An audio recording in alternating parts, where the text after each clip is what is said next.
नमस्कार, आप देख रहे हैं स्पॉटलाइट मिशन 2047। विकसित भारत मिशन देश को वर्ष 2047 तक एक विकसित और आत्मनिर्भर राष्ट्र बनाने की दिशा में एक महत्वपूर्ण संकल्प है। इस मिशन का उद्देश्य आर्थिक विकास, सामाजिक समृद्धि, आधुनिक बुनियादी ढांचे, तकनीकी प्रगति और समावेशी विकास के माध्यम से भारत को वैश्विक स्तर पर एक सशक्त और अग्रणी राष्ट्र के रूप में स्थापित करना है।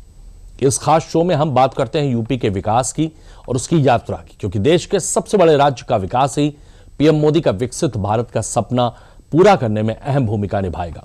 विकसित भारत अब सपना नहीं बल्कि एक विकसित भारत लक्ष्य है, एक चुनौतीपूर्ण लक्ष्य, और यह लक्ष्य हम हासिल करके रहेंगे। इसी संकल्प के साथ शुरुआत करते हैं आजमगढ़ जिले से, जहां सीएम योगी ने दुग्ध अवशीतन केंद्र का उद्घाटन किया और मोदी सरकार के विजन को ही का ये परिणाम है कि आज देश के उन इलाकों में भी विकास की धारा बह रही है, जिससे न सिर्फ इन इलाकों में अब विकास की नई कहानी लिखी जा रही है, बल्कि ये इलाके देश में विकसित भारत के सपने को साकार करने की ओर बढ़ते भी जा रहे हैं। आजमगढ़ की कहानी क्या है, आइए देखिए इस रिपोर्ट में। भाजपा का मंत्र है, जो विकास की दौड़ में पीछे रह गया उसे प्राथमिकता देना। मोदी सरकार के विजन का ही परिणाम है कि आज देश के उन इलाकों में भी विकास की धारा बह रही है जो कभी इससे वंचित रही थी।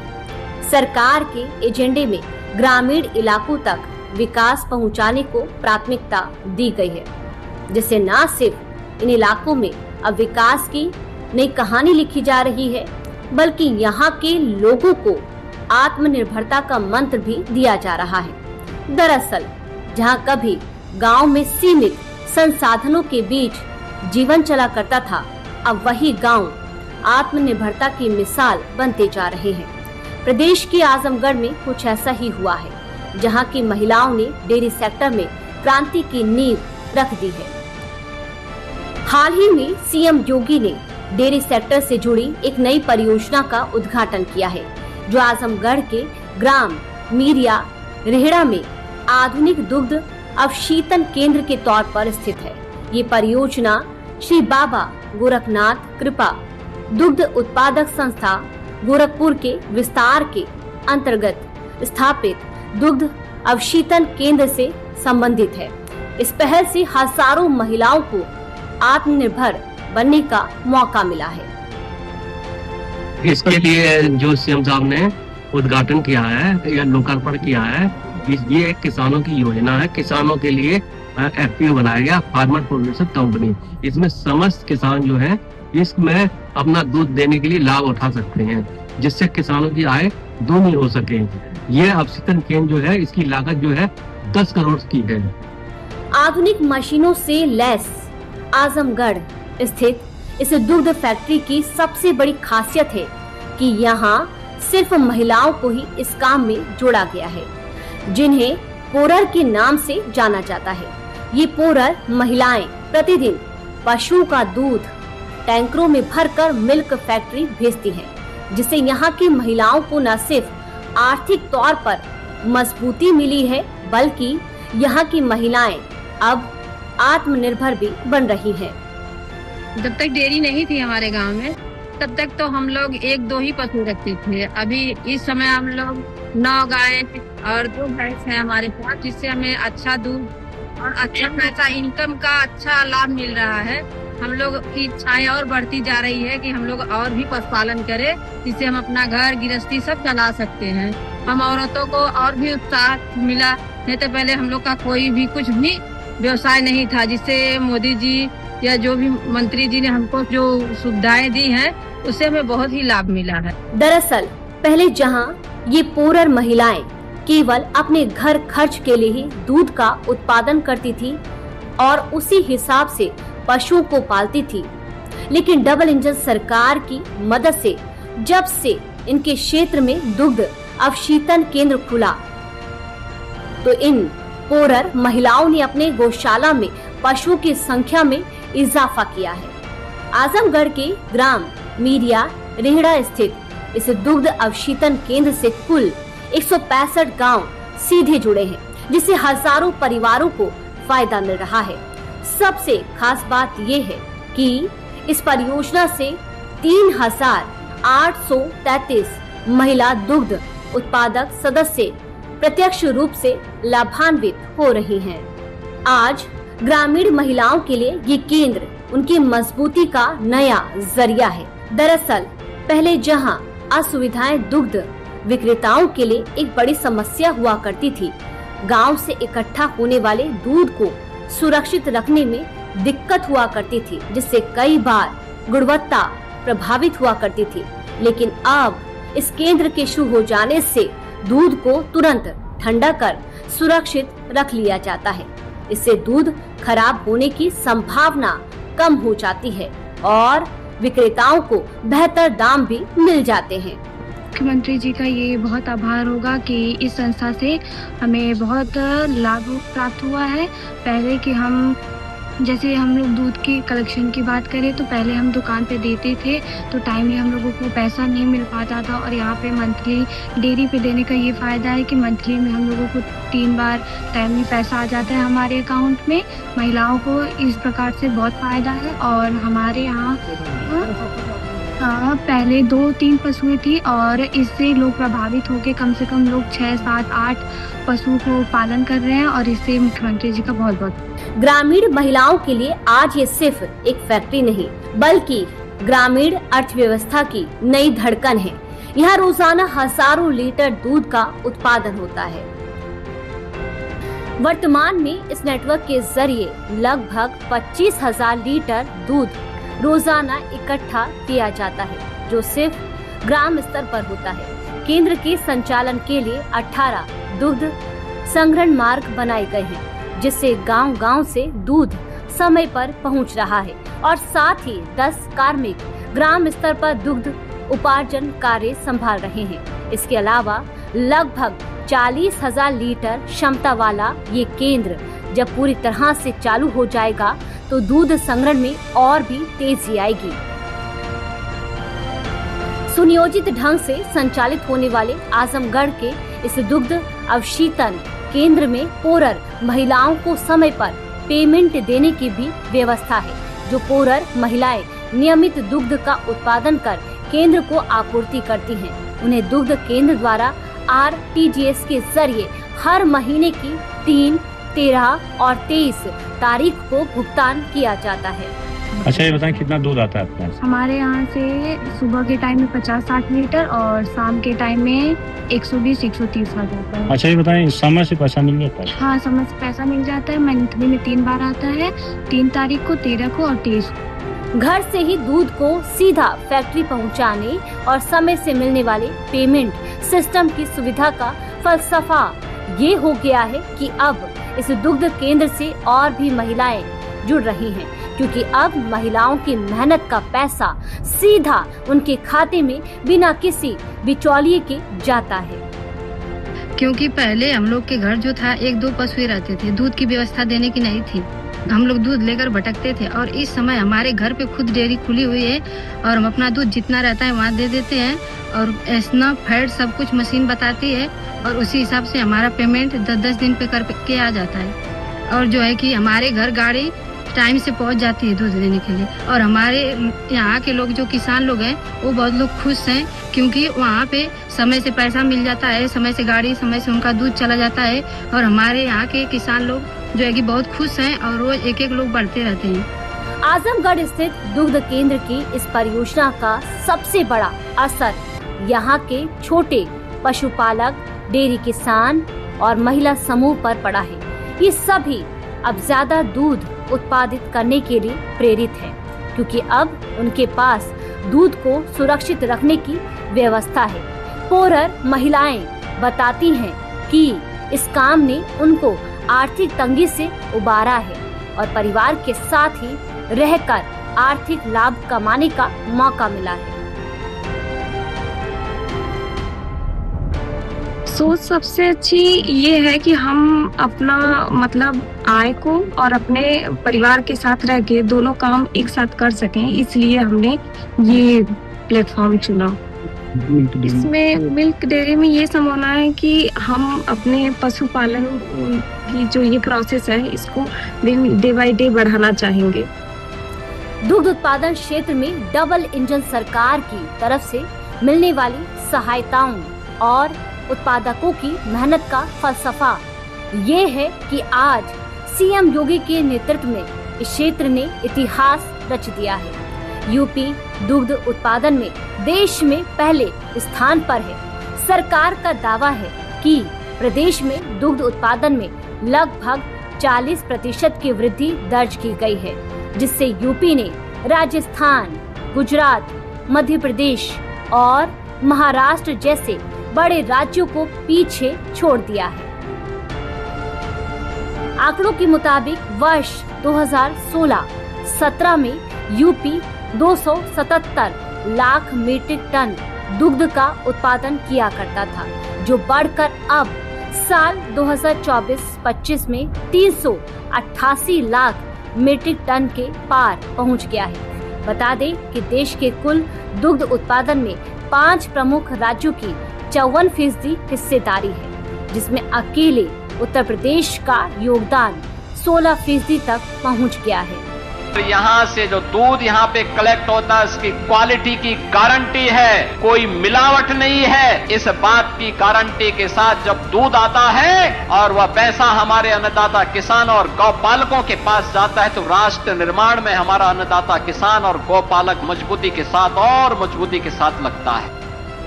कुल मिलाकर सीएम योगी के नेतृत्व में यूपी आज दुग्ध उत्पादन समेत कई क्षेत्रों में कीर्तिमान स्थापित कर रहा है। आजमगढ़ का ये केंद्र यूपी की दुग्ध उत्पादन क्षमता को और मजबूत करेगा। सीएम योगी के हाथों से इस केंद्र का लोकार्पण आजमगढ़ के लिए सिर्फ एक उद्घाटन नहीं, बल्कि ग्रामीण विकास, महिला सशक्तिकरण और डेयरी क्रांति की दिशा में बड़ा कदम माना जा रहा है। आने वाले समय में ये केंद्र पूरे पूर्वांचल के दुग्ध उत्पादन मॉडल के रूप में उभर सकता है।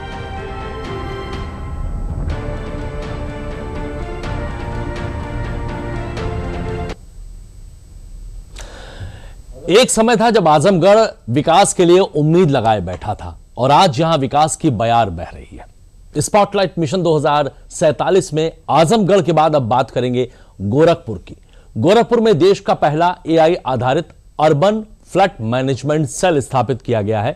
23 जुलाई 2025 में मुख्यमंत्री योगी आदित्यनाथ ने इसे लॉन्च किया था। इस अर्बन फ्लड मैनेजमेंट के जरिए गोरखपुर को मानसूनी जल भराव की समस्या से छुटकारा मिलता है। गोरखपुर की एआई बेस्ट प्रणाली ने जल भराव को 65% तक कम किया है। किस तरह से कम किया है, देखिए इस रिपोर्ट में। नियत साफ हो तो अपने आप ही नजारे बदलते हुए देर नहीं लगती। सीएम योगी का यही दृढ़ संकल्प आज यूपी की तस्वीर बदल रहा है।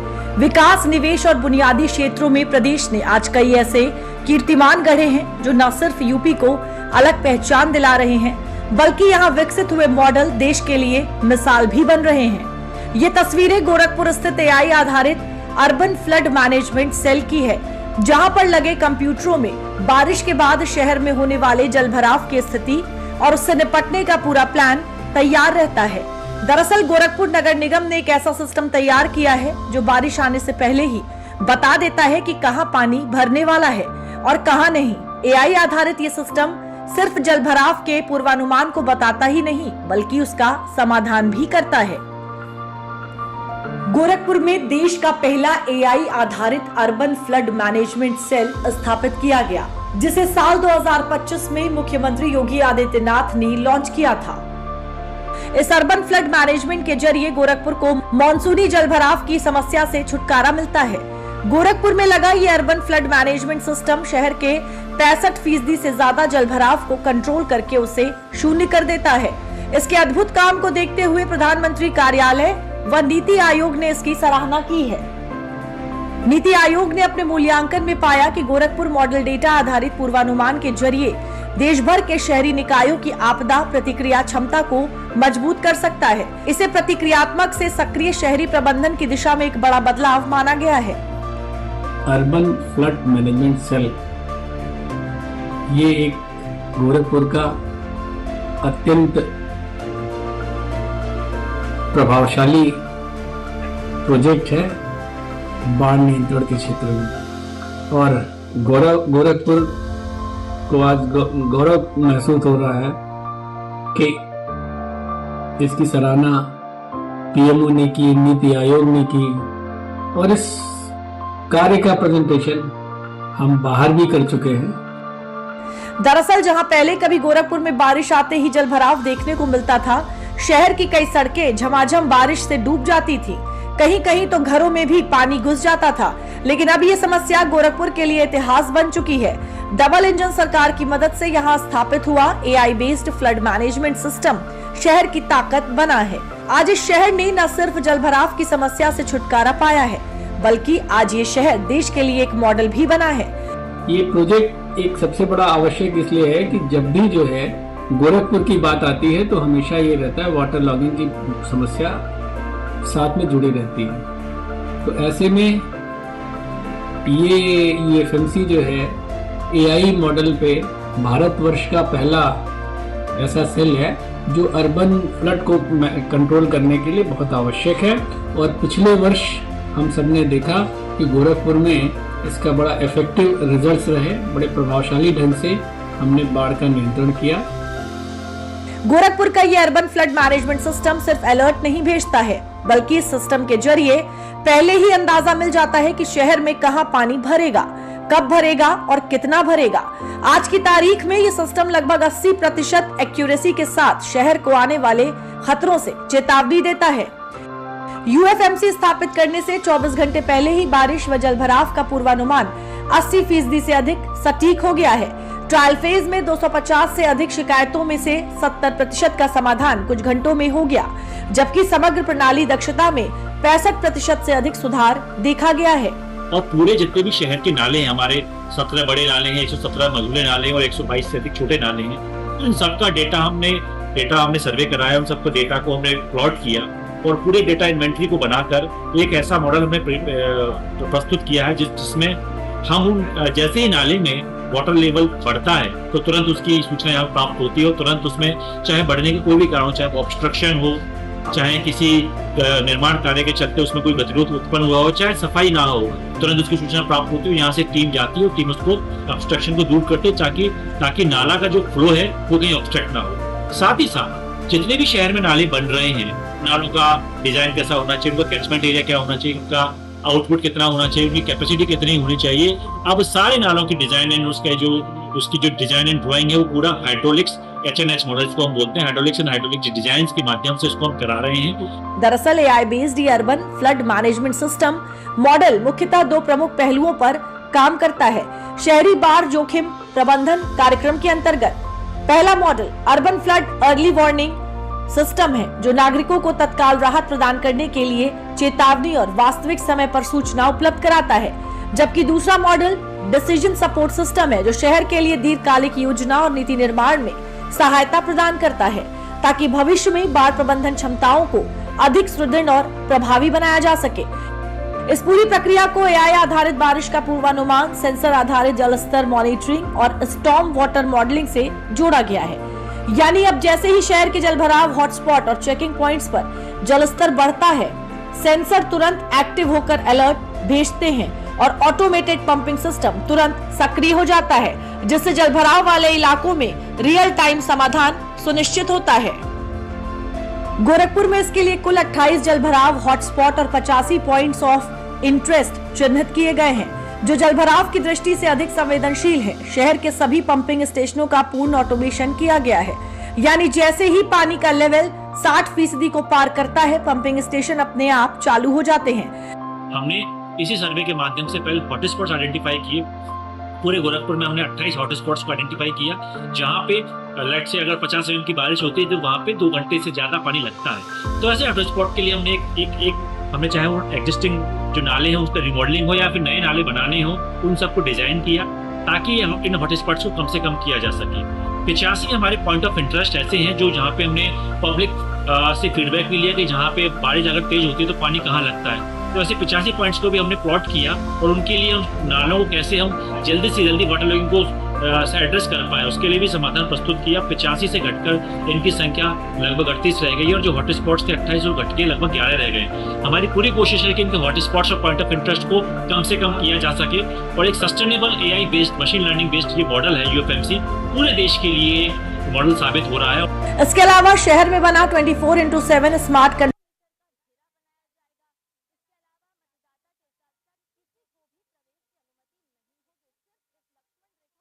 कंट्रोल रूम, जहां से हर पल वाटर लेवल की निगरानी की जाती है और जैसे ही किसी इलाके में पानी का स्तर बढ़ता है वहां तुरंत एक्शन लिया जाता है, जिससे आज गोरखपुर में जलभराव की समस्या लगभग पूरी तरह से खत्म हो चुकी है। यही वजह है कि गोरखपुर का ये मॉडल आज न सिर्फ दूसरे शहरों के लिए मिसाल बना है, बल्कि गोरखपुर के निवासी भी इस मॉडल से बेहद खुश हैं। गोरखपुर में पहले बरसात के वक्त जो है जल जमाव की समस्या बहुत ज़्यादा थी। थोड़ी सी बारिश में रोडों पे पानी लग जाता था और यहाँ तक कि लोगों को घर से निकलना तक मुश्किल हो जाता था। लेकिन नगर निगम गोरखपुर के द्वारा अर्बन फ्लड मैनेजमेंट सिस्टम लागू किया गया है, जिसके द्वारा नालियों में मशीनें लगाई जाएंगी, जिससे जो है बारिश के वक्त पानी जो है तुरंत जो है बारिश के वक्त पानी जो है नालों से तुरंत पानी बाहर निकल जा रहा है, जिससे जल जमाव की समस्या एकदम से खत्म तक हो गई है।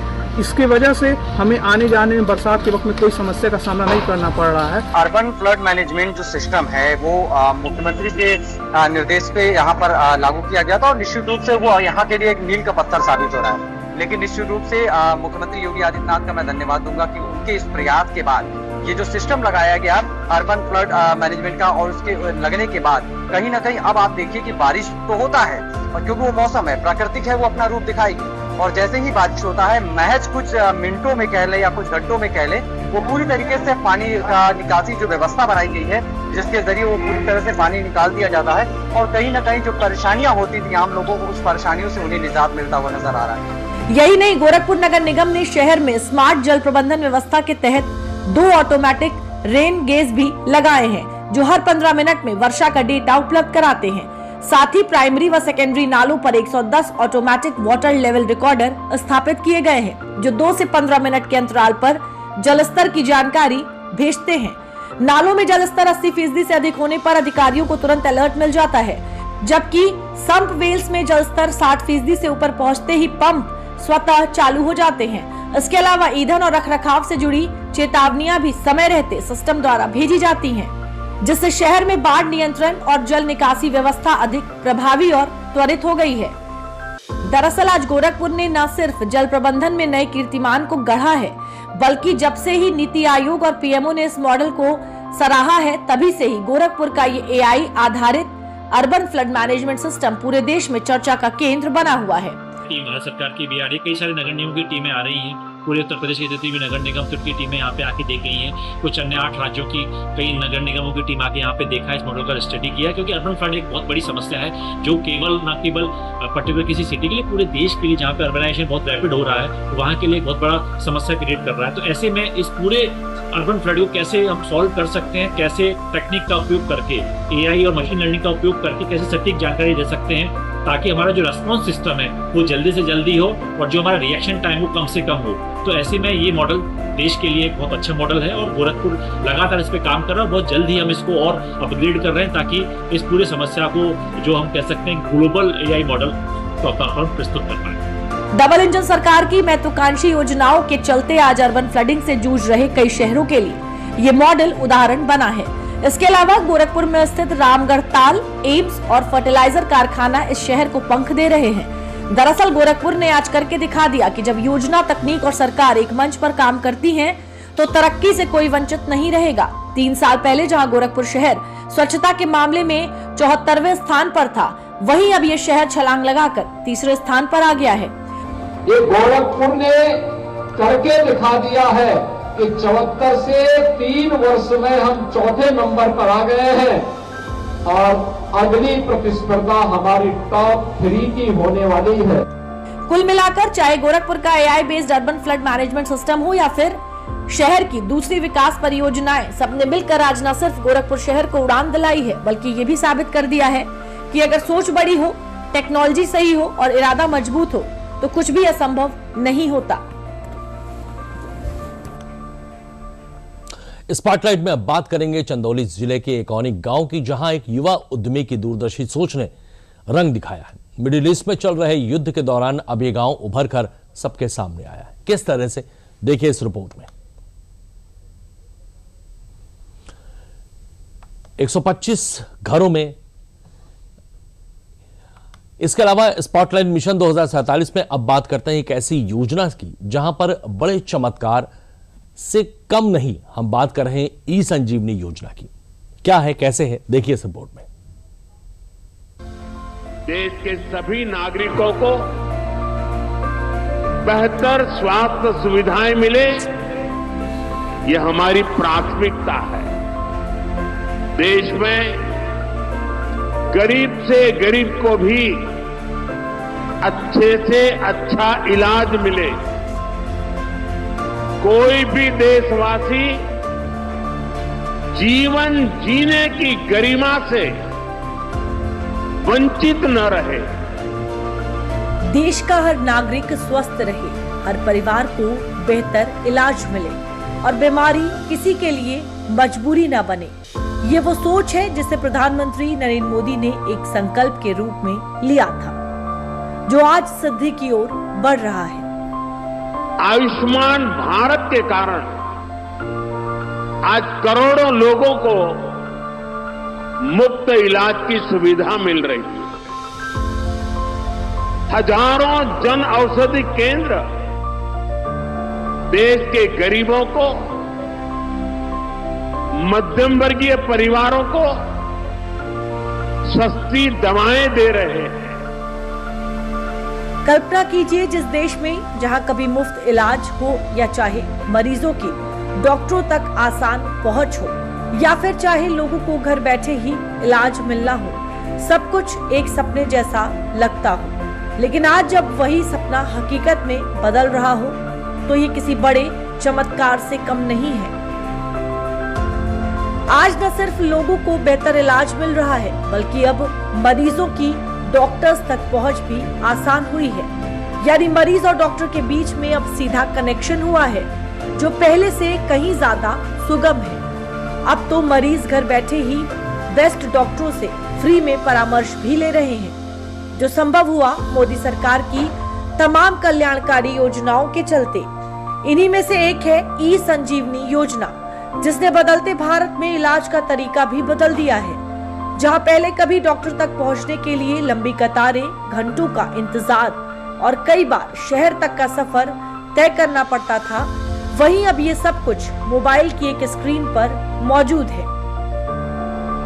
बात हो रही है भारत सरकार की क्रांतिकारी ई संजीवनी योजना की, जिसे खासकर ग्रामीण इलाकों में स्वास्थ्य सेवाओं को बेहतर बनाने के लिए चालू किया गया था। और यहाँ ये गवर्नमेंट ने ई संजीवनी ये सुविधा केंद्र जो बनाया है, इससे हम लोगों को बहुत लाभ है। अब गांव से शहर जाने की कोई जरूरत नहीं है, टेलीफोन से ही हमें सारा परामर्श भी मिल जाता है, दवाई भी मिल जाती है, हमें कोई परेशानी नहीं है। बहुत लाभ हुआ है, समय की भी बचत हुई और इससे ज्यादा और क्या होगा। ई संजीवनी योजना भारत सरकार के स्वास्थ्य एवं परिवार कल्याण मंत्रालय की एक पहल है, जिसने भारत की स्वास्थ्य सेवाओं को नई दिशा दी है। कोविड-19 महामारी के दौरान मरीजों और डॉक्टरों के बीच टेली परामर्श की सुविधा प्रदान करने के लिए ई संजीवनी की शुरुआत की गई थी। ई संजीवनी के जरिए मरीज डॉक्टर से ऑनलाइन संपर्क कर सकते हैं और मरीज बिना किसी अस्पताल में जाए स्वास्थ्य सेवाओं का लाभ उठाता है। योजना के तहत मरीजों को डॉक्टर टेली कंसल्टेशन मुफ्त में दिया जाता है, जो दो तरफा संवाद को सक्षम बनाती है। यानी डिजिटल इंडिया के दौर भी अब इलाज भी डिजिटल हो चुका है। इंटरनेट, वीडियो कॉल और मोबाइल फोन के जरिए मरीज अब घर बैठे ही डॉक्टर से परामर्श ले रहे हैं और बीमारी का सही इलाज भी घर बैठे ही करा रहे हैं। भारत सरकार द्वारा ये बहुत अच्छी योजना चलाई गई है, जो इसे हम टेलीमेडिसिन बोलते हैं और ई संजीवनी भी बोलते हैं। इसमें क्या है, छोटे छोटे गाँव में बहुत सारे लोग हैं, ओल्ड एज हैं, छोटे बच्चे हैं, गर्भवती महिलाएं हैं, आसपास नहीं, मतलब बड़े बड़े हॉस्पिटल नहीं जा पाती, दूर तक नहीं जा पाती, घर में कोई होता नहीं है, तो उनके लिए बहुत अच्छी सुविधा है। यहाँ पे हमारे कीरतपुर निमाना गाँव है, जिसमें छोटा सा हेल्थ सेंटर बोल सकते हैं, आयुष्मान आरोग्य मंदिर, जिसके अंदर सारी सुख सुविधाएं मिल जाती हैं। और यहाँ पे टेलीमेडिसिन द्वारा अच्छे अच्छे डॉक्टरों, बड़े डॉक्टरों से परामर्श दिला के उन्हें सुख सुविधा और दवाइयाँ प्रोवाइड करते हैं। तो विकास की ये कहानियां नहीं है, बल्कि आधारशिला है 2047 के विकसित भारत की, जिसे हम अपने साथ लेकर चल रहे हैं। हर शहर की अपनी कामयाबी की विकसित भारत की एक कहानी है, जो हर हफ्ते हर सप्ताह स्पॉटलाइट मिशन 2047 में हम पेश करते हैं और पेश करते रहेंगे। इसी के साथ दीजिए इजाजत। नमस्कार।